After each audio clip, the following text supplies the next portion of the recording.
अगर आपने अब तक इस चैनल को सब्सक्राइब नहीं किया तो इसे सब्सक्राइब करें, नोटिफिकेशन के लिए बेल आइकन को क्लिक करें और वीडियो पसंद आए तो लाइक भी करें।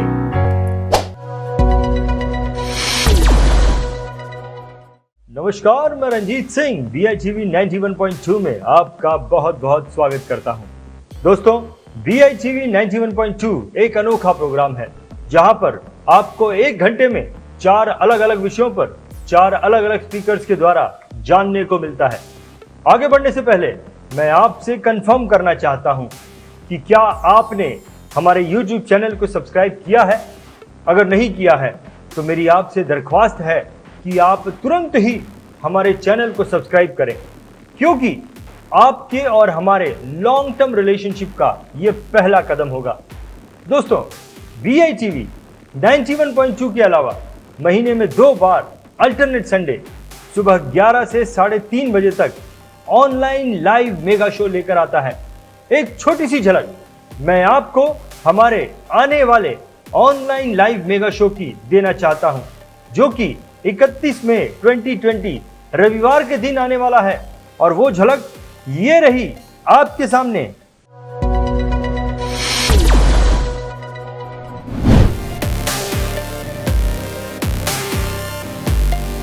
मैं तात्या साहब शेवाणी आपके सामने आ रहा हूँ ये वीडियो के थ्रू BITV माध्यम से। हमारा अगला मेगा शो 31 मई 2020 रविवार के दिन होने वाला है।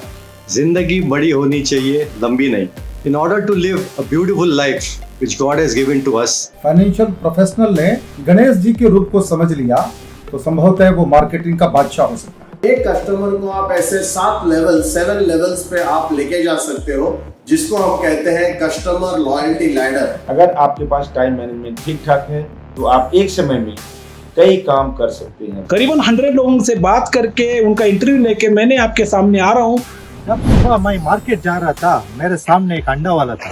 एक गाड़ी आ गई और उसके सारे अंडे को टकराई और अंडे नीचे गिर गए। दोस्तों, उनके इन एक्सपीरियंस को, उनके इस नॉलेज को, उनके इस ज्ञान को इस बार हम और भी अच्छी तरह और भी सुंदर तरीके से आपके सामने पेश करने वाले हैं। Marketing Mantra through Ganesha. Don't put all your eggs in one basket. चलो दोस्तों, जल्दी इस बारे में बात करेंगे। मैं आपके सामने आ रहा हूँ 31 मई को, तो दिल थाम के बैठिए। मैं आ रहा हूँ आपके बीच। तो क्या आप तैयार हो? तो जरूर देखिए। तो दोस्तों, मिलते हैं 31 मई 2020 रविवार के दिन।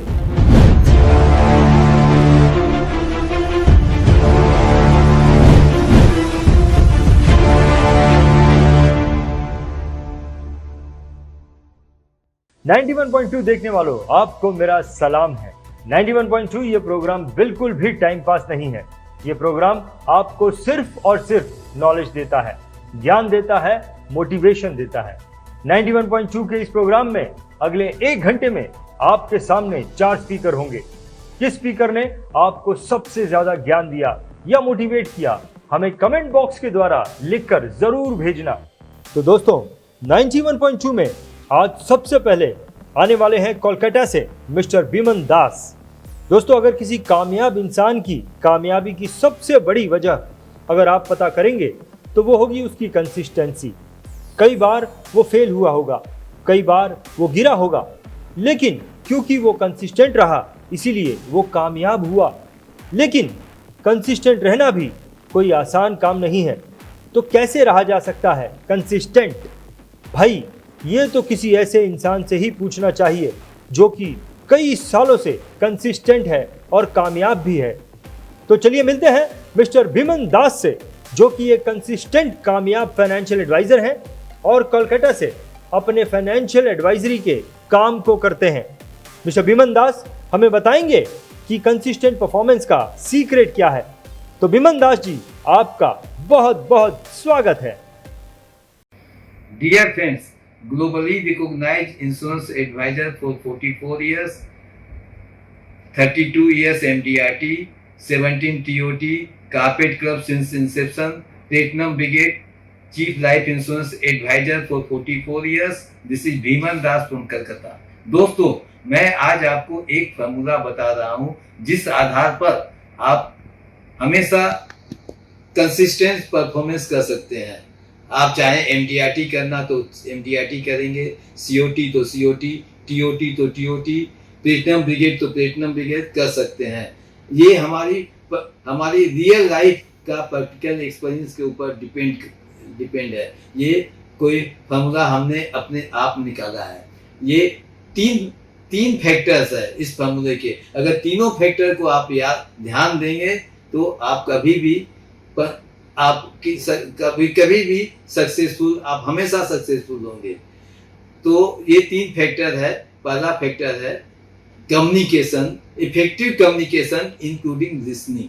कम्युनिकेशन हम लोग करते हैं फॉर इंफॉर्मेशन, प्रोडक्ट इंफॉर्मेशन और मोटिवेशन। प्रोस्पेक्ट को मोटिवेट करते हैं कि वो बाय करे, उसको हेल्प करते हैं टू बाय। तो और उसमें लिसनिंग का ज़्यादा महत्व है।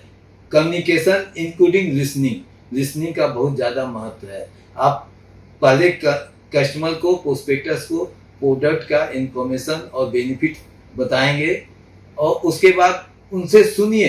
किसी भी प्रोस्पेक्ट के पास जाइए तो आप लिसनिंग पर ज़्यादा ध्यान दीजिए, केयरफुल लिसनिंग होना चाहिए। आप अगर 5 मिनट बोलते हैं तो उनसे इनकरेज करिए कस्टमर को या प्रोस्पेक्टस को कि बोले। वो जितना ज़्यादा बोलेगा उतना आप सुनेंगे। उसकी लाइक डिसलाइक, क्या चाहता है, रिटायरमेंट बेनिफिट चाहता है, बच्चों की पढ़ाई के लिए चाहता है, या क्या चाहता है आपको मालूम हो जाएगा। और उसकी सक्सेस का क्या राज है सब मालूम हो जाएगा। आज किसी को टाइम नहीं है किसी की बात सुनने का। किसी बच्चे को टाइम नहीं है फादर की बात सुनने का, फादर को टाइम नहीं है कि लड़कों की बात सुनने का, स्पाउस को टाइम नहीं है दूसरे की बात सुनने का। इसलिए ये बहुत इंपॉर्टेंट है कि आप सुने।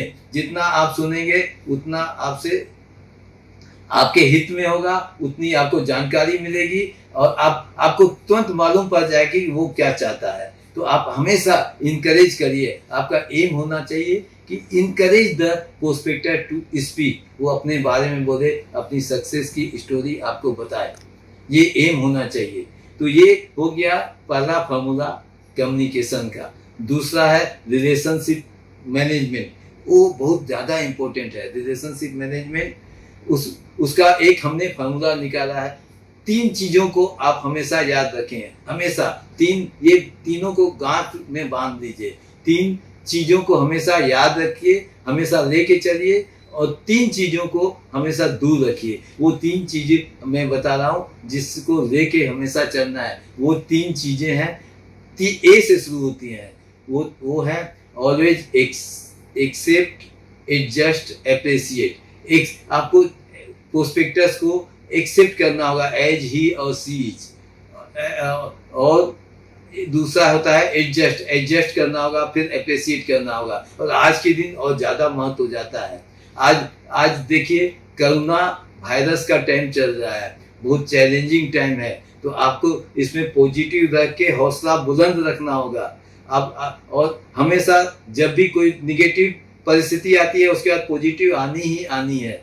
तो आपको एडजस्ट करना होगा इसके साथ। और एडजस्ट क्या करेंगे, आप एक्सेप्ट करना होगा इसको। और कि पता नहीं 2 महीना चले, 4 महीना चले या 2 साल चले, आपको परिस्थिति के हिसाब से आपको चलना होगा। तो आपको एक्सेप्ट करना होगा चेंजेस। कुछ चेंजेस लाने होंगे आपके दिनचर्या में, काम में। पहले आप समझिए कि जाते थे कस्टमर से मिलने ऑफिस में, घर में। अभी आपको ऑनलाइन आपको अपॉइंटमेंट लेना होगा, जूम मीटिंग के थ्रू लेना होगा।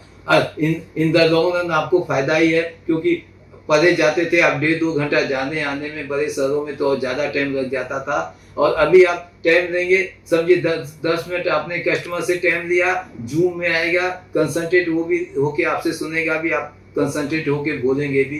तो ये इसको एक्सेप्ट करिए और इसको काम में लगाइए। तो ये हो गया, एक्सेप्ट भी हो गया, एडजस्ट भी हो गया और एप्रिशिएट करना है आपको। इन द लॉन्ग रन फायदा होगा ही होगा एप्रिशिएट से। मैं एक छोटी कहानी बताता हूँ कि कैसे हमें फायदा हुआ। मैं जाया करता था, जब भी बम्बे जाता हूँ तो सेंट्रल ऑफिस में कोशिश करता हूँ चेयरमैन या मैनेजिंग डायरेक्टर से मिलना, कभी काम होता है तो। एक बार पिछले बार हमें मैनेजिंग डायरेक्टर मिस्टर भागव से कोई काम था, तो बोले कि आपका अपॉइंटमेंट है, हमने कहा नहीं है, बोला बहुत बिजी हैं आज।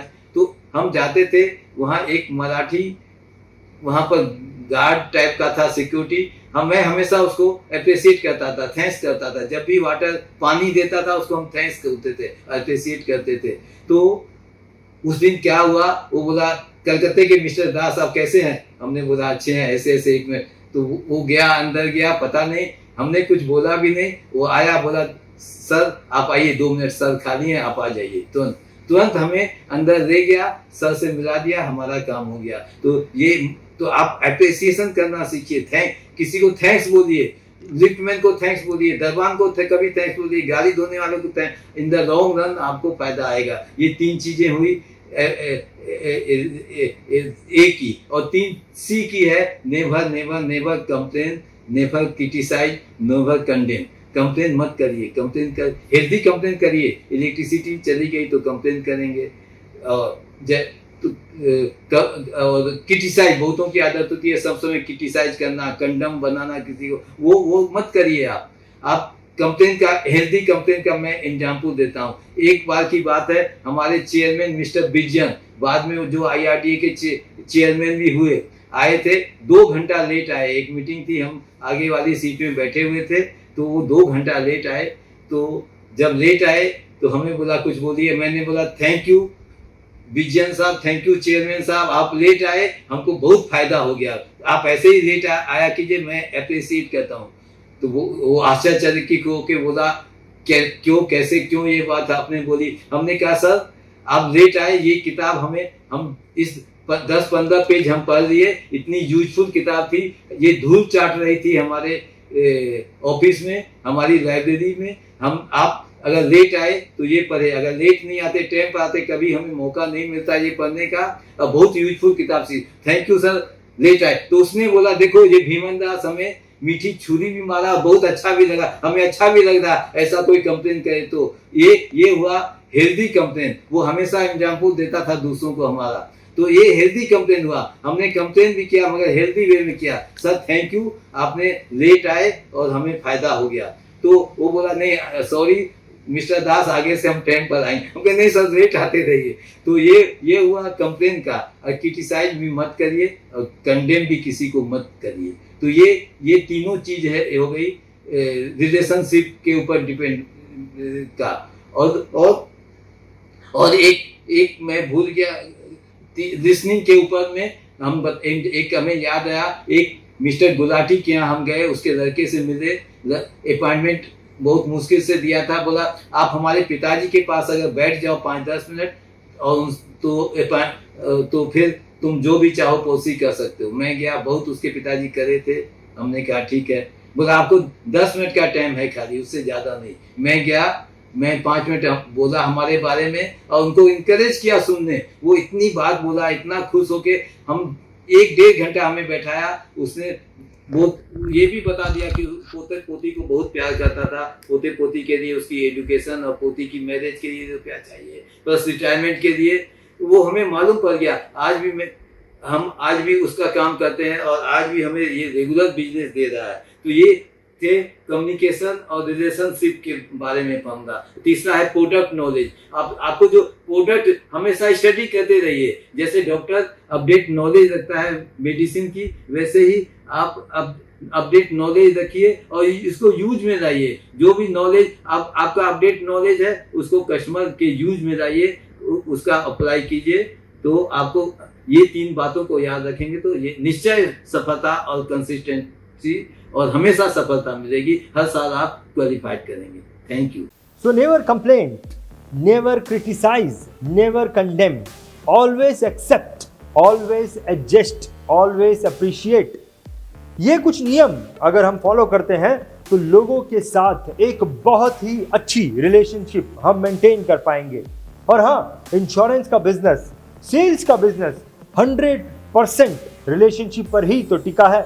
तो अब बिना सोचे समझे विमन दास जी की बातों को फॉलो करना शुरू कर दें और एक कंसिस्टेंट परफॉर्मर बन जाएं। बहुत बहुत धन्यवाद विमन दास जी, आपकी बातें हमारी आने वाली जिंदगी को और बेहतर बनाने में एक बड़ा योगदान देंगी। दोस्तों, VITV का प्लेटफॉर्म अब बढ़ रहा है। यकीन मानिए, कन्याकुमारी से श्रीनगर तक बहुत सारे लोग BITV के साथ जुड़ रहे हैं। यहाँ तक कि बांग्लादेश और नेपाल के फाइनेंशियल एडवाइजर भी BITV के साथ जुड़ना चाहते हैं।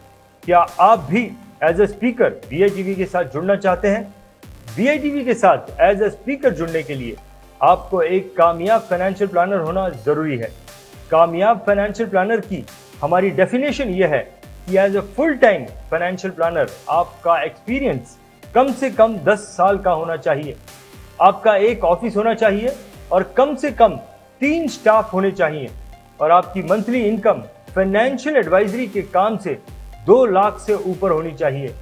अगर आप हमारे क्राइटेरिया में फिट होते हैं तो हमें 9930301257 इस नंबर पर व्हाट्सएप करके बताइए कि हमारे इन सब्जेक्ट में से किस सब्जेक्ट पर आप BITV के प्लेटफॉर्म पर बात करना चाहते हैं। आप मेहनत कीजिए, कंटेंट बनाइए, ऑडियंस हम आपको देंगे। 91.2 देखने वालों, आपको मेरा सलाम है।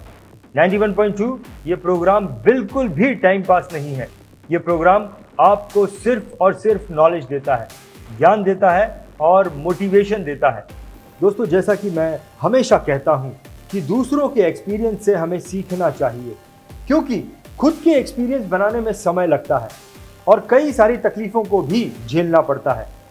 हमारी जो अगली स्पीच है वो आपको एक बहुत ही अच्छी सीख देने वाली है और ये स्पीच देने के लिए आने वाले हैं मिस्टर अतुल जैन।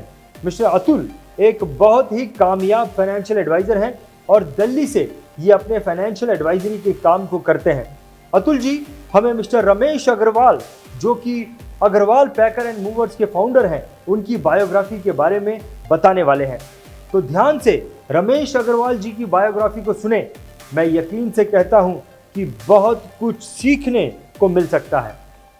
नमस्कार दोस्तों, मेरा नाम अतुल जैन है। BITV के माध्यम से आज हम एक ऐसी शख्सियत के बारे में बात कर रहे हैं जो कि इंडिया के अंदर बहुत पॉपुलर हैं, लोग उनको उनके नाम से जानते हैं। मैं बात कर रहा हूँ श्री रमेश अग्रवाल जी का, जो कि अग्रवाल मूवर्स एंड पैकर्स के चेयरमैन हैं। श्री रमेश अग्रवाल जी तोशाम हिसार हरियाणा में पैदा हुए, एक साधारण परिवार में पैदा हुए और उनके घर में 3 भाई और उनकी 4 बहनें थी। प्रारंभिक शिक्षा उनकी हिसार हरियाणा में ही हुई और जाट कॉलेज में उन्होंने अपनी स्नातक की डिग्री ली। उसके बाद 1979 में उन्होंने इंडियन एयरफोर्स ज्वाइन किया। जब उन्होंने एयरफोर्स ज्वाइन किया तो उनको पहले ही महीने जब उनको सैलरी मिली तो उन्हें लगा कि उन्होंने पहले 15 दिन तो कुछ काम ही नहीं किया। तो वो 15 दिन की जब वो सैलरी मिल रही थी तो उन्होंने 15 दिन की सैलरी, जो भी सैलरी बांट रहे थे, उनको वापस किया कि मैंने 15 दिन काम नहीं किया तो इसके लिए मुझे 15 दिन के ही पैसे मिलने चाहिए। जब कैशियर ने उनको कहा नहीं, ऐसा नहीं होता, आप इंडियन एयरफोर्स में हैं और आपने सरकारी नौकरी करी है, आपने उसमें ऐसा कुछ नहीं होता कि आपने कितने दिन काम किया है, कितने दिन काम नहीं किया, आपको ये पूरे पैसे लेने चाहिए। लेकिन रमेश जी अपने बात पे अटल रहे और उन्होंने वो पैसे नहीं लिए। जब वो पैसे कैशियर से नहीं लिए तो उन्होंने उनके सीनियर को उनकी कंप्लेंट की और जब कंप्लेंट की तो सीनियर ने रमेश जी को बुलाया और उनसे बोला कि भाई क्या रीज़न है, तुमने क्यों नहीं ऐसा किया, अपने पैसे क्यों नहीं लिए, 15 दिन के पैसे क्यों ले रहे हैं। तो रमेश जी ने बड़ी मासूमता से बोला कि मैंने 15 दिन ही काम किया है, यदि मैं महीने भर काम करता तो मैं महीने की सैलरी लेता। तो जो उनके सीनियर से उन्होंने भी उनके अंदर एक वो जज्बा देखा कि हाँ, ये इतना ईमानदार ऑफिसर हमने भर्ती किया है और उन्होंने उसको काफ़ी अप्रिशिएट किया और वो रमेश जी अपनी जॉब में चलते रहे। 1986 में जा करके जब ऐसा लगा कि जो वो काम कर रहे हैं वो काम तो सरकार की सेवा है, देश की सेवा है, वो सब ठीक है, बट उनके अंदर से कहीं ना कहीं से एक एंटरप्रेन्योर बचपन से ही जन्म ले चुका था और वो बार बार उनको लग रहा था कि भाई ये अब मुझे कुछ अपना करना चाहिए, मुझे कुछ अपना करना चाहिए। 1986 में उन्होंने इंडियन एयरफोर्स की नौकरी रिज़ाइन की और जब उन्होंने वो नौकरी रिज़ाइन की तो जो भी पैसे उनको मिले उन्होंने एयरफोर्स वेलफेयर फंड में सारे पैसे दे दिए, 1 रुपया, और अपनी टोपी लेकर के वहां से चल दिए। जब अब वो अपने रिटायरमेंट के बाद वीआरएस लेने के बाद जब फ्री हुए तो उन्होंने अपने भाई जो कि बेंगलोर में डॉक्टरी कर रहे थे उनसे डिस्कस किया, और जब दोनों भाइयों की डिस्कशन में निकल के आया तो उन्होंने ये रियलाइज़ किया था कि जो इंडियन एयरफोर्स, इंडियन आर्मी और जो भी फौजी या सरकारी एम्प्लॉइज़ होते हैं उनकी एक सबसे बड़ी समस्या रहती है कि उनकी ट्रांसफ़र रेगुलर होती रहती है, और जब ट्रांसफ़र रेगुलर होती है तो उनके सामान को जब शिफ्ट किया जाता है तो आधे से ज़्यादा सामान सही हालत में नहीं पहुंचता। तो उन्हें ये चीज़ सभी फौजियों की ये एक दर्द लगा कि जब भी उनका ट्रांसफ़र होता है उनका आधा सामान टूट जाता है। तो उन्होंने इसको एक अपॉर्चुनिटी समझा और उन्होंने इसका एक फ़ायदा भी उठाया और उस अपॉर्चुनिटी को लेकर के चले, और उन्होंने कहा कि इंडियन एयरफोर्स में ही बात करी कि आपके जितने भी ऑफिसर्स एक स्थान से दूसरी जगह मूव करेंगे उनका सामान मूव कराने की जिम्मेवारी हम लेते हैं। इंडियन एयरफोर्स वालों ने भी उनको वेलकम किया, क्योंकि उन्हें भी लगा कि ये एक बहुत डिफ़िकल्ट टास्क है, आधे से ज़्यादा चीज़ें टूट जाती हैं और लोग परेशान हो जाते हैं। बट नई कुछ कई बार तो वही महंगी चीज़ें जैसे फ्रिज है, टीवी है, ये सब चीज़ें बड़ी बुरी तरह से डिसमेंटल हो जाती थी। तो उन्हें लगा कि चलो एक और क्योंकि रमेश अग्रवाल जी ने जितने दिन भी इंडियन एयरफोर्स में काम किया उन्होंने उनके नाम अच्छा था, उनकी पहचान अच्छी थी, उनको लोग जानते थे कि वो एक बहुत ईमानदार इंसान है। तो उनकी हर चीज़ का उनको उस चीज़ का बेनिफिट मिला, और कंपनी वालों ने इंडियन एयरफोर्स ने उनको मौका दिया कि ये सामान मूव करने का। जब उन्होंने इस तरीके से अग्रवाल पैकर्स एंड मूवर्स का जन्म हुआ। आज 5000 से ज़्यादा एम्प्लॉइज़ हैं जो कि उनके साथ डायरेक्टली या इनडायरेक्टली उनके साथ इन्वॉल्व हैं। Limca book of world record में 7 बार से ज़्यादा उनका नाम आ चुका है, और 2000 करोड़ से ऊपर का उनका मार्केट शेयर है। लास्ट ईयर उनकी जो फाइनेंशियल ट्रांजैक्शन है, फाइनेंशियल टर्नओवर है, वो 650 करोड़ की है, और उनका जो आगे विजन है कि 2024 तक वो 2000 करोड़ से ऊपर की टर्नओवर पे पहुंच जाएंगे। रमेश जी का एक जो सबसे अच्छा जो तरीका लगा वो सेवा भाव बहुत था।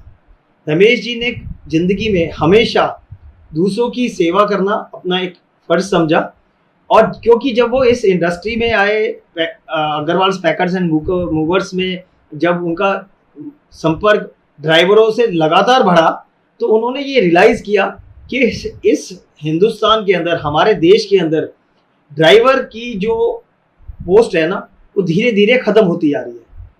फिर उन्होंने इसके ऊपर बैक रिसर्च करी कि ऐसा क्यों हो रहा है कि ड्राइवर्स हिंदुस्तान में एक के बाद एक लुप्त हो जा रहे हैं। तो जब उन्होंने ड्राइवरों की साइकोलॉजी को रीड करा, जब उन्होंने ड्राइवरों के साथ बात करी, ड्राइवरों से मिले, तो उन्हें ये एहसास हुआ या ड्राइवरों ने ये बताया कि एक तो उनकी कोई इज्जत नहीं करता, पुलिस वाला भी कभी भी डांट देता है, मालिक भी उसको डांट देता है, सोने का उसका टाइम नहीं है, रात भर उसको ड्राइव करना पड़ता है। उनकी ड्राइवर की जो समस्याएं दिखी वो ये लगी कि ड्राइवर की इतनी सारी समस्याएं हैं कि कोई भी आप नया जो घर में कोई नया बंदा, कोई भी माँ बाप अपने बच्चे को ड्राइवर नहीं बनाना चाहता।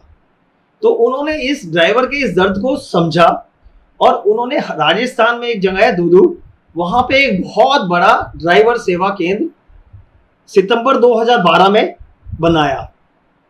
उस ड्राइवर सेवा केंद्र की सबसे बड़ी खासियत क्या है कि वहां पर 2400 घंटे ड्राइवरों के रहने की, खाने पीने की, कपड़ों की धोने की, प्रेस करने की, ड्राइवर यदि गाड़ी में कोई पंचर हो गया या कोई और तकलीफ है छोटी मोटी ठीक कराने की, ये सारी फैसिलिटी उन्होंने उस ड्राइवर सेवा केंद्र पे दी। और ना केवल ये सारी फैसिलिटीज वहाँ पे दी, उसके बाद वहाँ पे उनको उस किसी भी ड्राइवर को किसी भी सर्विसेज का कोई चार्ज नहीं देना होता। तो इतना बड़ा एक समाज के लिए उन्होंने काम किया रमेश अग्रवाल जी ने। और उसके बाद से अब वो जो सेवा केंद्र है वो ना केवल सिर्फ अग्रवाल पैकर एंड मूवर के ड्राइवर ही वहां पर जाकर विश्राम करते हैं, उसके अलावा वहां पर कोई भी ट्रक ड्राइवर वहां पे जा करके अपने ट्रक को ले जा सकता है। वहां पे गेट पे ही ड्राइवर से उसकी ट्रक की चाबी ले ली जाती है और उसकी गाड़ी को सही सेफली पार्क करने की जिम्मेवारी अग्रवाल पैकर एंड मूवर की होती है। उसके बाद उसको ड्राइवर को पूरा सब कुछ आराम दिया जाता है, नहाने की व्यवस्था दी जाती है, खाने की व्यवस्था की जाती है, चारपाई, बहुत सारी चारपाई लगी हुई है वहाँ पे, उसको सोने की मतलब आराम करने का भी फैसिलिटी दी जाती है और सारा कुछ ये बिना किसी फाइनेंशियल ट्रांजेक्शन के होता है। तो ये अग्रवाल जी का इतना बड़ा एक वजूद है। हमें अग्रवाल जी से जब ये सारी बातें मिली, करने का मौका मिला, उन्होंने हमें बहुत ही सहज तरीके से सारी बातें बताई। उनसे बात करने के बाद हमें लगा कि बड़ा आदमी सिर्फ पैसे से नहीं बनता, बड़ा आदमी जब बनता है उसके विचार बड़े होने चाहिए, उसकी सोच बड़ी होनी चाहिए और उसमें मानवता होनी चाहिए। तो जब हम रमेश अग्रवाल जी से ये सब बातें डिस्कशन कर रहे थे तो उन्होंने हमें कहा कि मैं बहुत छोटा आदमी हूँ, किसी बड़े आदमी के बारे में आप बात कीजिए। जब हमने उनकी बायोग्राफी की बनाने के लिए बात की तो उन्होंने हमारे से ऐसे बोला। अब ये देखिए, जो एक भारत में, पूरे भारत में यदि कोई भी इंसान यदि किसी से भी पूछे कि कब अपना सामान इधर से उधर पहुँचाना है तो सबसे पहला नाम किसके आता है, तो ये अग्रवाल पैकर्स एंड मूवर्स का आता है। ऐसे बड़ी शख्सियत के लिए मैं उनको, भगवान को से प्रार्थना कर दूंगा कि वो उनको एक दीर्घायु दे और वो समाज में जो भी कार्य कर रहे हैं वो ऐसा ही कार्य करते रहें, समाज की सेवा करते रहें, नए इनोवेशंस करते रहें, लोगों की लाइफ में कंट्रीब्यूट करते रहें, भारत की इकोनॉमी में कंट्रीब्यूट करते रहें और इंसानियत को जिंदा रखें। मैं रमेश अग्रवाल जी को बहुत बहुत साधुवाद देता हूँ, बहुत बहुत धन्यवाद देता हूँ। Thank you. अग्रवाल जी की स्टोरी को सुनकर एक बार फिर से ये बात ताज़ा हो जाती है कि आप कहाँ पैदा हुए हैं, किस हालात में पैदा हुए हैं, वो आपकी डेस्टिनेशन को डिसाइड नहीं करता है। आपकी सोच, आपके कर्म आपकी डेस्टिनेशन को डिसाइड करते हैं। 15 दिन की सैलरी को वापस करना, लोगों के दर्द को भरने को एक अपॉर्चुनिटी समझना, ड्राइवर्स के लिए सेवा केंद्र बनाना, मुझे तो ऐसा लगता है कि इतनी पाक सोच वाले इंसान ही एक एक्स्ट्रा ऑर्डिनरी लेवल को हासिल करते हैं। अतुल जी, आपने बहुत ही कम समय में रमेश अग्रवाल जी के बारे में बहुत अच्छी बातों को हमारे साथ शेयर किया। हमारी कोशिश होगी कि हम रमेश अग्रवाल जी को हमारे नेशनल लेवल के ऑनलाइन लाइव प्रोग्राम में एज ए स्पीकर आमंत्रित कर सकें। अतुल जी, वंस अगेन बहुत बहुत धन्यवाद, बहुत बहुत धन्यवाद। आगे बढ़ने से पहले मैं आपसे एक बार फिर कंफर्म करना चाहता हूं कि क्या आपने हमारे YouTube चैनल को सब्सक्राइब किया है। अगर नहीं किया है तो मेरी आपसे दरख्वास्त है, तुरंत ही चैनल को सब्सक्राइब करें, क्योंकि आपके और हमारे लॉन्ग टर्म रिलेशनशिप का यह पहला कदम होगा। दोस्तों, BITV 91.2 के अलावा महीने में 2 बार अल्टरनेट संडे सुबह 11 से 3:30 बजे तक ऑनलाइन लाइव मेगा शो लेकर आता है। एक छोटी सी झलक मैं आपको हमारे आने वाले ऑनलाइन लाइव मेगा शो की देना चाहता हूं, जो कि 31 मई 2020 रविवार के दिन आने वाला है। और वो झलक ये रही आपके सामने।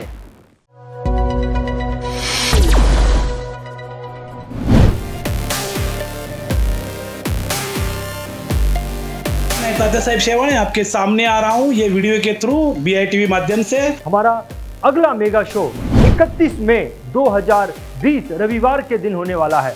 जिंदगी बड़ी होनी चाहिए, लंबी नहीं। In order to live a beautiful life which God has given to us, financial professional ने गणेश जी के रूप को समझ लिया तो संभवतः वो मार्केटिंग का बादशाह हो सकता है। एक कस्टमर को आप ऐसे 7 लेवल्स पे आप लेके जा सकते हो, जिसको हम कहते हैं कस्टमर लॉयल्टी लैडर। अगर आपके पास टाइम मैनेजमेंट ठीक ठाक है तो आप एक समय में कई काम कर सकते हैं। करीबन 100 लोगों से बात करके उनका इंटरव्यू लेके मैंने आपके सामने आ रहा हूँ। जब सुबह मैं मार्केट जा रहा था, मेरे सामने एक अंडा वाला था। एक गाड़ी आ गई और उसके सारे अंडे को टकराई और अंडे नीचे गिर गए। दोस्तों, उनके इन एक्सपीरियंस को, उनके इस नॉलेज को, उनके इस ज्ञान को इस बार हम और भी अच्छी तरह और भी सुंदर तरीके से आपके सामने पेश करने वाले हैं। Marketing Mantra through Ganesha. Don't put all your eggs in one basket. चलो दोस्तों, जल्दी इस बारे में बात करेंगे। मैं आपके सामने आ रहा हूँ 31 मई को, तो दिल थाम के बैठिए। मैं आ रहा हूं आपके बीच। तो क्या आप तैयार हो? तो जरूर देखिए। तो दोस्तों मिलते हैं 31 मई 2020 रविवार के दिन।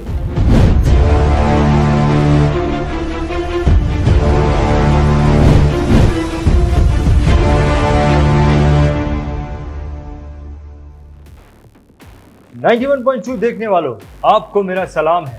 91.2 ये प्रोग्राम बिल्कुल भी टाइम पास नहीं है। ये प्रोग्राम आपको सिर्फ और सिर्फ नॉलेज देता है, ज्ञान देता है, मोटिवेशन देता है। दोस्तों, फंडामेंटल नॉलेज बहुत काम का होता है। फंडामेंटल नॉलेज हमें हर चीज की समझ देता है, लेकिन टेक्निकल नॉलेज होना भी जरूरी है, क्योंकि टेक्निकल नॉलेज चीजों को सही तरीके से इंप्लीमेंट करने में बहुत मदद करता है। हमारे जो अगले स्पीकर हैं, इनका नाम मिस्टर नरेश सेवानी है। मिस्टर नरेश एक बहुत ही कामयाब फाइनेंशियल एडवाइजर हैं और गुजरात के गोधरा शहर से ये अपने फाइनेंशियल एडवाइजरी के काम को करते हैं। मिस्टर नरेश वर्ल्ड मार्केट पर बात करने वाले हैं। वर्ल्ड मार्केट की हमें क्यों जानकारी होनी चाहिए, इस पर हमारी जानकारी को बढ़ाने वाले हैं। तो चलिए सुनते हैं मिस्टर नरेश सेवानी को। नरेश जी, आपका 91.2 में बहुत बहुत स्वागत है। हेलो दोस्तों, my self Naresh Sewani, corporate club member, Godhra branch से हूँ। आज हम पूरे वर्ल्ड के ग्लोबलाइजेशन में काम कर रहे हैं। पूरा वर्ल्ड ग्लोबलाइजेशन में काम कर रहा है, तो हमें जो फाइनेंशियल एडवाइज़र हम हैं, जो फाइनेंशियल का काम कर रहे हैं, तो हमें भी पूरे वर्ल्ड की इकोनॉमी, वर्ल्ड मार्केट का नॉलेज अपग्रेड करना पड़ेगा। तो कौन सा नॉलेज अपग्रेड करना पड़ेगा, जिसमें पूरे वर्ल्ड की जो जीडीपी होती है, जो ग्रॉस डोमेस्टिक प्रोडक्ट, जीडीपी जिसको बोलते हैं, वो जीडीपी किस पर डिपेंड होती है और जीडीपी किस रिलेशन, क्या कोरिलेशन किसके साथ है। जैसे कि मैं आपको बताना चाहता हूँ कि जैसे इन्फ्लेशन बढ़ता है, इन्फ्लेशन रेट बढ़ता है, तो जीडीपी हमारा घटता है, महंगाई बढ़ती है, जीडीपी कम होता है। इसी तरह उसके साथ कोरिलेशन, बहुत सारी टूल्स होते हैं जो उनके साथ कोरिलेशन में होते हैं, जिनको हमें जीडीपी बढ़ाने के लिए, जीडीपी का ऑब्जेक्टिव हैंडलिंग करने के लिए दो पॉलिसी बनाई हुई है। एक होती है फिजिकल पॉलिसी जिसको गवर्नमेंट ऑर्गेनाइज करती है, और दूसरी होती है मॉनेटरी पॉलिसी, जो मॉनेटरी पॉलिसी आरबीआई द्वारा हैंडलिंग की जाती है। आरबीआई द्वारा रिसेंटली आपने देखा होगा कि हमारे रिजर्व बैंक के गवर्नर ने अभी रेपो रेट कम किया, 0.4% रेपो रेट कम किया। तो इससे क्या होगा, आज की जो सिचुएशन है, वो सिचुएशन में उन्होंने जो रेपो रेट कम किया, जिससे वजह से मार्केट में पैसा पंपिंग होगा और मॉनेटरी होगी उनकी पूरी जो फाइनेंस पर। इसके हिसाब से आज मॉनेटरी पॉलिसी आरबीआई द्वारा एक इंटरेस्ट रेट है, रेपो रेट है, रिवर्स रेपो रेट है, उसके अलावा एक स्ट्रेटेजिकली पॉलिसी है, इसके अलावा ओपन ऑपरेशन मार्केट है। ये सारे टूल्स है, ये टूल्स के माध्यम से वो पूरा जीडीपी को बढ़ाने के लिए मॉनिटरिंग करती हैं आरबीआई। और जैसे कि फिजिकल पॉलिसी जो गवर्नमेंट द्वारा की जाती है, वो जो फिजिकल पॉलिसी अभी रिसेंटली गवर्नमेंट ने 20 लाख करोड़ रुपया पंपिंग किया है सब सेक्टर को बढ़ावा देने के लिए, वो उनकी फिजिकल पॉलिसी है, वो भी अपन जानते हैं। तो इस तरह से उसका भी नॉलेज हमें रहना चाहिए कि जैसे जीडीपी बढ़ता है, और जीडीपी बढ़ता है तो जीडीपी बढ़ाने के लिए कौन सी पॉलिसी इफेक्टिव है और कौन सी पॉलिसी हमारे फाइनेंशियल सेक्टर में, जैसे रिवर्स रेपो रेट है, रेपो रेट और रिवर्स रेपो रेट जैसे कम होता है तो मार्केट में रेट ऑफ इंटरेस्ट कम होता है। मार्केट में रेट ऑफ इंटरेस्ट कम होता है तो हम क्लाइंट को एडवाइस कर सकते हैं कि आपके लिए बेटर ऑप्शन क्या है, जो ज़्यादा रेट ऑफ इंटरेस्ट दे सकता है। तो इसलिए हमें वर्ल्ड के फाइनेंशियल मार्केट का नॉलेज लेना जरूरी है। ये जीडीपी की बात हुई। दूसरी मैं आपको बताना चाहता हूँ कि जैसे ऑयल, क्रूड ऑयल है, क्रूड ऑयल के लिए आज अपना जो देश है वो ओपेक कंट्री पर डिपेंड है। ओपेक कंट्री में जैसे क्रूड ऑयल जो कच्चा तेल है उसका प्राइस या बढ़ता है या कम होता है, तो जैसे जैसे भाव बढ़ता है या कम होता है तो उसकी पूरी इफेक्ट वर्ल्ड की इकोनॉमी पर पड़ती है, और वर्ल्ड की इकोनॉमी पर पड़ती है ऐसे ही मार्केट में पूरा अप डाउन होता रहता है। इसी तरह पूरी उनकी मॉनेटरी पॉलिसी होती है जो कैसे उनको मैनेज करती है। और ये ऑयल की बात हुई। इसके अलावा आज बॉन्ड मार्केट की बात करें हम, तो बॉन्ड मार्केट इंडिया में इतना बेटर तरीके से काम नहीं कर रहा है जैसे कि वर्ल्ड का कर रहा है। तो वर्ल्ड में आज बॉन्ड मार्केट है, वो बॉन्ड मार्केट में जो गवर्नमेंट के बॉन्ड भी हैं और कुछ प्राइवेट कंपनियों के भी बॉन्ड्स है, वो बॉन्ड अच्छा काम कर रहे हैं, उनका रेटिंग भी बहुत बढ़िया है। इसी तरह इंडिया में ये अभी बॉन्ड मार्केट हमारी जो गवर्नमेंट है वो उसको बहुत अच्छी तरह से प्रोड्यूस करने वाली है फ्यूचर में, जिससे हमारे बिजनेस में क्या इफेक्ट होगा। तो मैं देख रहा हूँ कि जो बॉन्ड मार्केट है, जो हमारे एनआरआईज है, वो एनआरआई आज जो इन्वेस्टमेंट कर रहे हैं तो उनको करेंसी चेंजेस का जो भी तकलीफ आ रही है तो करेंसी चेंज करके यहाँ इंडिया में आते हैं और यहाँ रुपीस में वो लोग इन्वेस्टमेंट करते हैं। इसकी वजह वो वहाँ से जहाँ से आ रहे हैं, कोई यूएस से आ रहा है तो यूएस से वो वहीं से आरबीआई की बॉन्ड या गवर्नमेंट के बॉन्ड ले लेगा और वो बॉन्ड से वो डायरेक्टली यहाँ एलआईसी में या अदर कोई भी फाइनेंशियल इंस्ट्रूमेंट में वो इन्वेस्टमेंट करना चाहता है तो वो इन्वेस्ट कर सकेगा।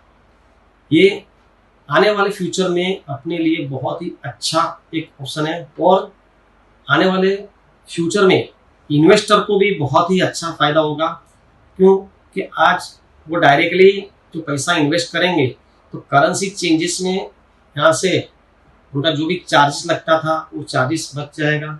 डायरेक्टली आरबीआई बॉन्ड उनको मिल जाएंगे और आरबीआई बॉन्ड ही डायरेक्टली इन्वेस्ट करेंगे तो ये भी उनको फ़ायदा होगा। और जब भी उनको पैसा निकालना है या उनको रुपीस में चाहिए या आरबीआई में चाहिए, बॉन्ड में चाहिए, वो भी मिल जाएगा। तो ये सारी चीज़ें हमें ध्यान रखने जैसी हैं और इससे हमारे क्लाइंट को भी हमें नॉलेज बांटना है तो फ्यूचर में हमारा क्लाइंट हमारे साथ जुड़ा रहेगा। और रिसेंटली अभी जो वर्ल्ड बैंक है उसका भी हमें नॉलेज रखना चाहिए। जो वर्ल्ड बैंक में 198 नेशन जुड़े हुए हैं, 198 जो देश उनके साथ जुड़े हुए हैं, तो वो वर्ल्ड बैंक ने एक ग्लोबल बॉन्ड इश्यू किए हैं जो ग्लोबल बॉन्ड से वो पैसा रेज करेगी और रेज करके आज की जो सिचुएशन है, जो कोरोना की सिचुएशन के लिए कुछ जो देश है जो वर्ल्ड बैंक से जुड़े हुए हैं उनको आज बहुत सारी परेशानियां हो रही हैं ड्यू टू कोरोना।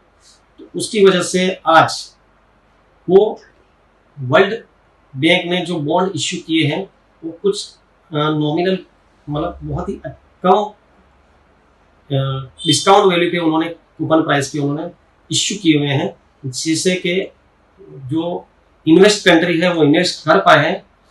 कुछ 5 साल की उनकी वो है तो वहाँ से वो पैसा रेज करके जो आज कुछ कंट्रियाँ कोरोना की वजह से इम्पेक्ट हुई हैं, उनको पैसे की सख्त ज़रूरत है, उनको वो पैसा दे के उनका फाइनेंशियली स्ट्रॉन्ग करने का आज वर्ल्ड बैंक भी स्टेप ले रही है। तो ये सारी चीज़ें हमें नॉलेज में लेनी चाहिए, अपना नॉलेज बढ़ाना चाहिए। जैसे मैंने जीडीपी की बात की, जैसे मैंने ऑयल की बात की, क्रूड ऑयल की बात की, जैसे मैंने आज बॉन्ड मार्केट की बात की, और एक वर्ल्ड बैंक क्या कर रही है, क्या स्टेप ले रही है। तो ये सारी चीज़ों का इफेक्ट अपनी इकोनॉमी पे पड़ेगा, वर्ल्ड की इकोनॉमी भी पड़ेगा और अपनी इंडिया की इकोनॉमी भी पड़ेगा। तो ये सारी चीज़ों को हमें नॉलेज में लेना चाहिए, अपना नॉलेज बढ़ाना चाहिए और हमारे क्लाइंटों को इससे क्या फ़ायदा होगा ये हमें क्लाइंटों को भी समझाना चाहिए, उनको भी नॉलेज देना चाहिए। ये बात करके मैं अपनी बात खत्म करता हूँ। नरेश जी, आपने हमें फिस्कल पॉलिसी के बारे में बताया, आपने हमें मॉनेटरी पॉलिसी के बारे में बताया, रेपो रेट कम होने से क्या होता है, ऑयल प्राइस के कम ज़्यादा होने से क्या होता है, इन सब चीज़ों पर आपने रोशनी डाली। वर्ल्ड मार्केट के बारे में हमारी जानकारी को बढ़ाने के लिए नरेश जी आपका बहुत बहुत धन्यवाद। आगे बढ़ने से पहले मैं आपसे एक बार फिर कंफर्म करना चाहता हूं कि क्या आपने हमारे YouTube चैनल को सब्सक्राइब किया है? अगर नहीं किया है तो मेरी आपसे दरख्वास्त है, तुरंत ही चैनल को सब्सक्राइब करें, क्योंकि आपके और हमारे लॉन्ग टर्म रिलेशनशिप का ये पहला कदम होगा। दोस्तों, जैसा कि मैंने पहले भी कहा कि BITV का प्लेटफॉर्म अब बढ़ रहा है। यकीन मानिए, कन्याकुमारी से श्रीनगर तक बहुत सारे लोग BITV के साथ जुड़ रहे हैं। यहाँ तक कि बांग्लादेश और नेपाल के फाइनेंशियल एडवाइजर भी BITV के साथ जुड़ना चाहते हैं। क्या आप भी एज अ स्पीकर BITV के साथ जुड़ना चाहते हैं? BITV के साथ एज अ स्पीकर जुड़ने के लिए आपको एक कामयाब फाइनेंशियल प्लानर होना जरूरी है। कामयाब फाइनेंशियल प्लानर की हमारी डेफिनेशन ये है कि as a full time financial planner आपका एक्सपीरियंस कम से कम 10 साल का होना चाहिए, आपका एक ऑफिस होना चाहिए और कम से कम 3 स्टाफ होने चाहिए और आपकी मंथली इनकम फाइनेंशियल एडवाइजरी के काम से 2 लाख से ऊपर होनी चाहिए। अगर आप हमारे क्राइटेरिया में फिट होते हैं तो हमें 9930301257 इस नंबर पर व्हाट्सएप करके बताइए कि हमारे इन सब्जेक्ट में से किस सब्जेक्ट पर आप BITV के प्लेटफॉर्म पर बात करना चाहते हैं। आप मेहनत कीजिए, कंटेंट बनाइए, ऑडियंस हम आपको देंगे। 91.2 देखने वालों, आपको मेरा सलाम है। 91.2 ये प्रोग्राम बिल्कुल भी टाइम पास नहीं है। ये प्रोग्राम आपको सिर्फ और सिर्फ नॉलेज देता है, ज्ञान देता है, मोटिवेशन देता है। ऐसा कहते हैं कि आप जो कुछ भी हैं वो आपके एटीट्यूड की वजह से हैं। आपका एटीट्यूड आपका एल्टीट्यूड डिसाइड करता है। आप चाहें तो अपने एटीट्यूड को चेंज करके अपने करंट लेवल को चेंज कर सकते हैं, परिस्थितियों को चेंज कर सकते हैं। तो चलिए हमारे स्पीकर से ये जानने की कोशिश करते हैं कि कैसे एटीट्यूड काम करता है। इनका नाम मिस्टर शैलेश जोशी है।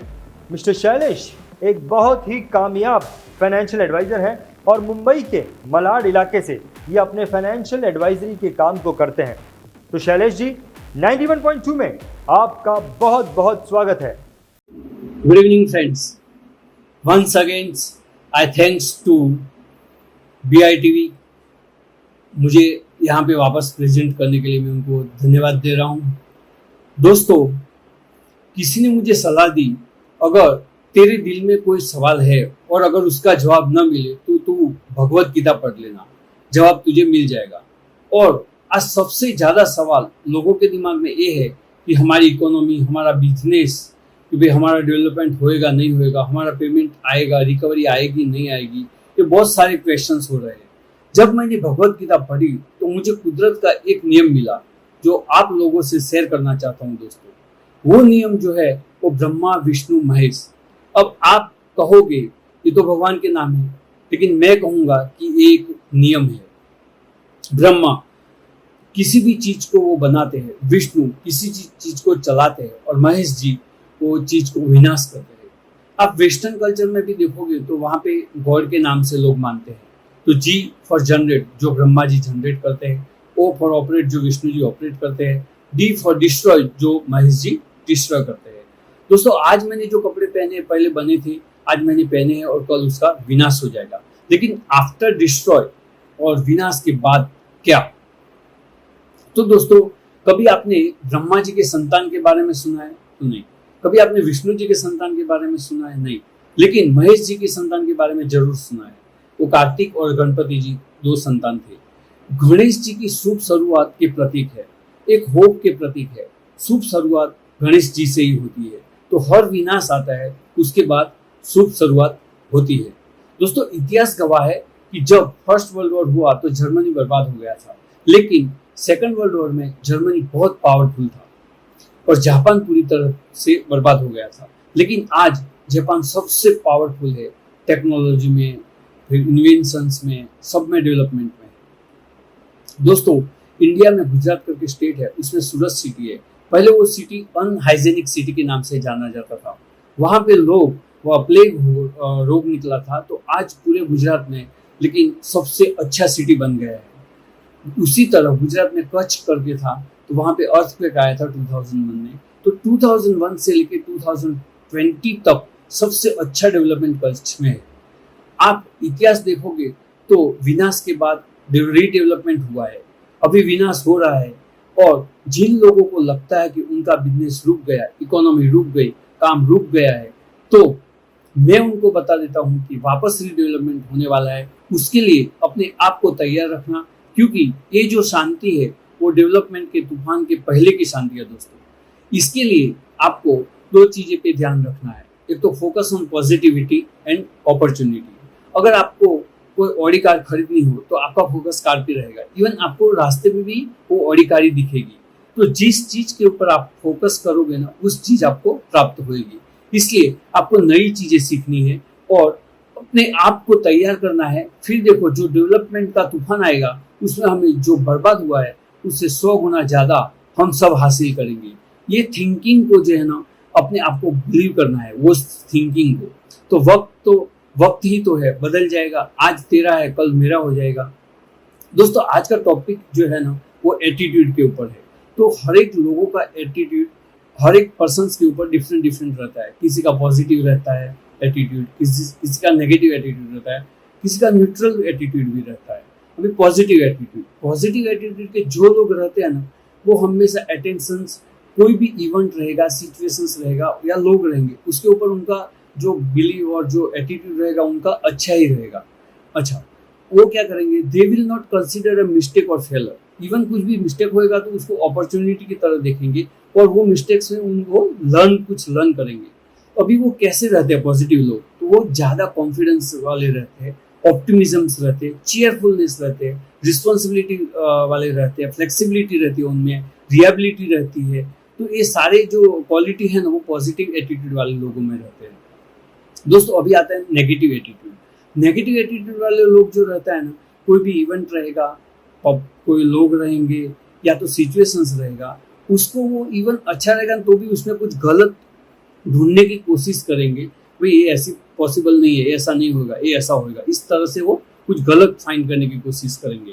दूसरा, उनको है ना कंप्लेंट्स और चेंजेस, जो उनकी कंप्लेंट रेगुलर रहेगी और वो अगर कुछ चेंजेस चाहिए ना तो वो चेंज होना नहीं चाहेंगे, एनवायरनमेंट को भी चेंज करना नहीं चाहेंगे। वो उसी चीज में जहाँ पे वो पास्ट में रहे ना, वैसे ही रहना चाहते हैं। अभी उनका नेचर कैसा रहता है, उनकी क्वालिटी ऑफ जो कैरेक्टर है वो कैसे रहते हैं, वो हमेशा एंगर रहते हैं, वो हमेशा एकदम फ्रस्ट्रेटेड रहते हैं। अच्छा, जेलसी उनमें रहती है, उनमें इंफीरियरिटी रहती है। तो ये सारे क्वालिटी जो रहता है वो नेगेटिव एटीट्यूड के लोगों में रहता है। अभी न्यूट्रल एटीट्यूड वाले कैसे रहते हैं, तो जो उनका जो कोई भी सिचुएशंस रहेगा, इवेंट रहेगा ना, तो उनको कुछ फर्क नहीं पड़ेगा, वो इतना उसके ऊपर ध्यान नहीं देंगे, राइट। अच्छा, वो क्या करेंगे, वो जो भी इवेंट है, जो भी चीज़ है ना, उसको अगर वो प्रॉब्लम में है ना, तो वो किसी को सॉल्व करने के लिए दे देंगे, वो डेलीगेशंस कर देंगे, वो अपने आप को नहीं रखेंगे। अभी उनकी क्वालिटी कैसी है, इन लोग जो रहते हैं ना, वो एकदम इंडिफरेंस रहते हैं, उसमें उन लोगों में इमोशंस कम रहता है, इमोशंस नहीं रहता है, वो किसी से एकदम अटैच नहीं होंगे, डिटैचमेंट रहेगा उनका, फीलिंग्स इतनी वो नहीं रहेगी।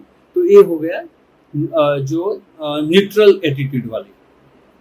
दोस्तों, जंगल है तो उसमें आपने सबसे बड़ा एनिमल जो रहेगा वो कौन रहेगा, बिगेस्ट एनिमल, तो आप बोलेंगे एलिफेंट। अच्छा, सबसे टॉलेस्ट एनिमल क्या रहेगा, तो आप बोलेंगे जिराफ। सबसे वाइएस्ट एनिमल क्या रहेगा, कौन रहेगा, तो आप बोलेंगे फॉक्स। और आप बोलेंगे सबसे फास्टेस्ट एनिमल कौन रहेगा, तो आप बोलेंगे लेपर्ड। तो ये सब एनिमल थे, उसमें लायन का नाम कहाँ पे नहीं आया। तो लायन का क्यों नाम नहीं आया, तो आप बोलेंगे लायन तो भाई किंग है। तो लायन क्यों किंग है, तो लायन में हिम्मत है, लायन बहुत बोल्ड है, लायन जो चलता है ना तो कॉन्फिडेंस के साथ चलता है। अच्छा, ही डेयर्स एनीथिंग, नेवर अफ्रेड, वो कुछ भी डेयरिंग करने के लिए घबराता नहीं है, बिंदास डेयरिंग करता है। वो अपने आप को बिलीव करता है कि आई एम अनस्टॉपेबल। अच्छा, वो अपॉर्चुनिटी को बिलीव करता है। अच्छा, हर अपॉर्चुनिटी को वो हाथ में ले लेता है और वो अपॉर्चुनिटी उसके हाथ से स्लिप नहीं होने देता है। तो what is that we get to learn from the lion. अच्छा, अपने को कोई जरूरत नहीं है कि मुझे बहुत मोटा होना चाहिए, मुझे वो भी जरूरत नहीं है मुझे बहुत हाइट में बड़ा होना चाहिए, मुझे वो भी जरूरत नहीं मुझे ब्रिलियंट होना चाहिए। अच्छा, मुझे वो भी जरूरत नहीं मुझे फास्टेस्ट होना चाहिए।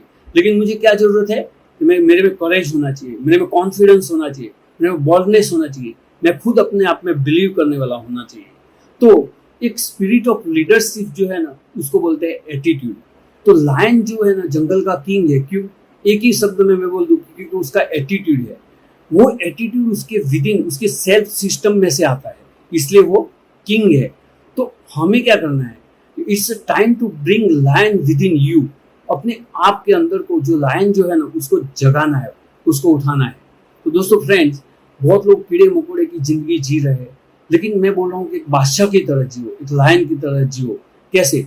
जो चीज आप नहीं कर सकते हैं वो चीज आप डेलीगेट कर दो। आप समझो कि जो रिलायंस इंडस्ट्री है, मुझे रिलायंस इंडस्ट्री बनना है, मैं नहीं बन पाऊंगा, लेकिन मैं रिलायंस के साथ जुड़ तो सकता हूँ।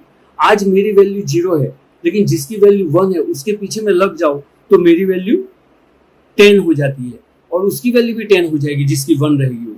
तो जीना है तो ऐसे जियो कि बाप को भी लगे कि मैंने क्या शेर पाला है। दोस्तों, ये सब चीज होएगी कैसे? तो ये थॉट से ही होती है। देखो, वॉच योर थॉट्स तो they become your words, watch your words they become your actions, and watch your actions they become your habit, and watch your habit तो they become your character, and watch your character तो they become your destiny.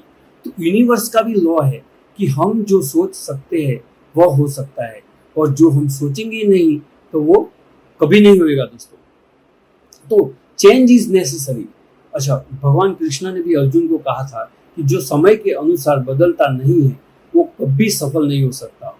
अगर आप सोचेंगे कि जो आपके जमाने में चीजें चल रही थी वही होते आ रहे, तो वो नामुमकिन है, वो होएगा नहीं। चीजें बदलती है, लोग बदलते हैं, और आप भी बदलेंगे, आप भी बदलते हैं। तो समय, परिस्थिति बदलेगी, आपको उसके अनुसार बदलना ही पड़ेगा दोस्तों। देखो, स्वार्थ और मोह का त्याग करने से संघर्ष करेंगे ना तो चमत्कार होएगा। अच्छा, उस स्वार्थ और मोह जब भी छोड़ेंगे ना तभी बहुत सारा पेन भी होएगा, अपमान भी होएगा, बहुत सारी चीजें होएगी, लेकिन वो सब सहन करते हुए जाएंगे तो अपने को 100% चमत्कार होएगा। चमत्कार मीन्स सक्सेस। अच्छा, भगवान ने सबको साहस और विश्वास से पर्याप्त प्रयास करने की शक्ति जबरदस्ती है। भगवान ने सबको साहस और विश्वास से प्रयास करने की शक्ति दी है। अच्छा, इस सृष्टि में सारे लोग है ना पर्याप्त शक्ति से ही पैदा हुए हैं, लेकिन क्या हो गया कि जैसे लोभ है, डर है, लालच है, ये सब चीज की वजह से इंसान में जो खुद के ऊपर जो विश्वास था ना, वो विश्वास को वो गुम कर बैठा, और उसकी वजह से उसमें एक डर पैदा हो गया, इंसान में एक डर पैदा हो गया। अच्छा, वो डर पैदा हो गया, तो डर क्या है अभी? तो डर एक सबसे बड़ा शत्रु है इस दुनिया का। डर एक सबसे बड़ा शत्रु है दोस्तों, ध्यान से सुनना। जो अभी टाइम चल रहा है, इस हिसाब से मैं बोल रहा हूँ कि डर से बड़ा शत्रु इस दुनिया में कोई नहीं है, क्योंकि डर के कारण इंसान का मन और चित्त दोनों का नाश हो जाता है, जीने का आनंद चला जाता है। अच्छा, वो डर के कारण मानव ईश्वर से भी दूर हो जाता है, और क्या हो जाएगा? अभी ईश्वर से भी दूर हो गया, मेरी इंटेलिजेंस चली गई, मेरी स्मार्टनेस चली गई, तो मैं खुद है ना ऐसा काम करूंगा जो नहीं करने का काम करूंगा। तो इसलिए जो डर जो पैदा हो गया ना, तो अधर्म पैदा होने वाला है। इफ यू समझोगे, do not fight for what you want, अगर आपको जो चाहिए उसके लिए आप फाइट नहीं कर रहे, तो फिर आपको रोना भी नहीं है कि जो आपके पास नहीं है उसके लिए। देखो, एवरीथिंग डिपेंड अपॉन वर्क, जो मैं करता हूँ उसके ऊपर डिपेंडेड। इवन लक को भी तो वर्क करना पड़ता है ना।